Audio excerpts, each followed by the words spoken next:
Hi, this book, Friday Forward by Robert Glazer, talks about stories and real life examples of productivity improvement and gives insight into how a person can improve personal capacity and do things better in all aspects of life.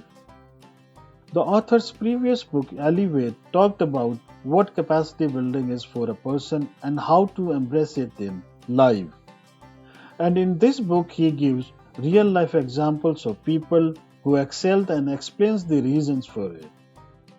The author Robert Glazer says that most of us are living below our full potential, and we have so much more capacity to achieve the life we want.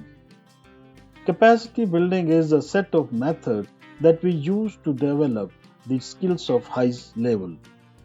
So, what are the various capacities that we should build so that we can achieve the life we want? Let's go one by one. Number one, spiritual capacity.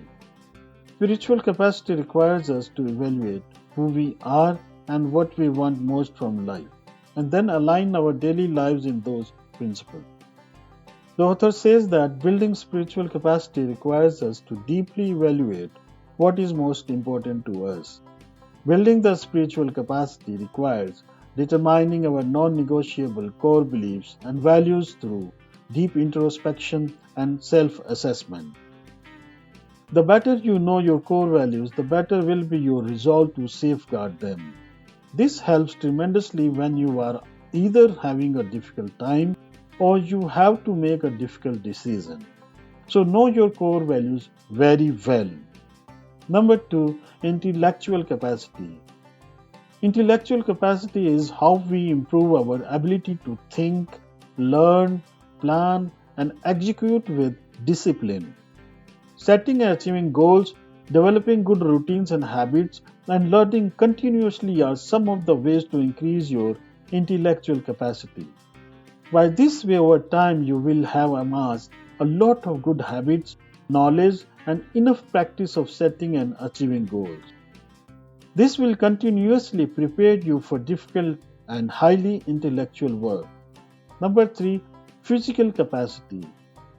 Physical capacity is our ability to improve our health, well being, and physical performance. While our brains help guide us through life, it's our bodies that are asked to do the heavy lifting day in and day out. That's why it's important that we maintain our health and wellness in all aspects. Number four, emotional capacity. Emotional capacity is about increasing your ability to have good quality relationships. It's also about how you react to challenging situations and people. People who have high capacity can handle challenges and setbacks better. With continuous practice and self evaluation, a person should be able to manage his feelings and react to difficult situations better. The better the emotional capacity you have, the better you will be able to handle the difficult situations and understand others. The author has shared many stories and has tried to convey the message through them. Let's talk about some of the stories that the book contains. There is one story in the book about a sociological study that happened in one of the European towns that compared the two groups of neighbors: non-Jews who risked their lives to rescue Jews during the Holocaust and non-Jews who did nothing. The study revealed that what ultimately differentiated the rescuers from non-rescuers was how their parents disciplined good behavior and praised good behavior. The rescuers were explained by their parents the reason behind the discipline that they imposed on them. This also encouraged critical thinking and reasoning among their kids. The parents of the rescuer group instilled the importance of values in the very early life of their kids. These kids would comply with any rule only if that aligned with their important values and question those that didn't comply.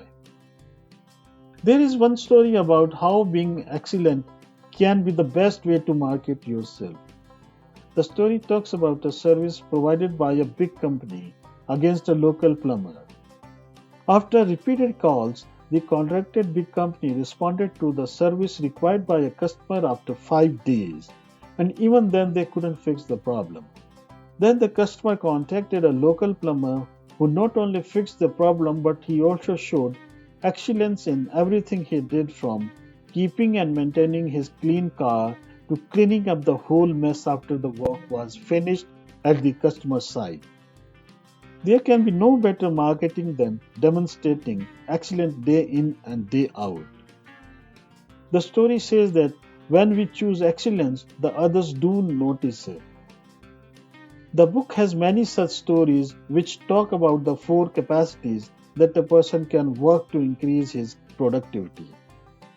The stories in the book are motivating and to the point. I also like the quotes in the book. Overall, I think this is a nice book which gives enough material to think about increasing your productivity in all walks of life. Thank you.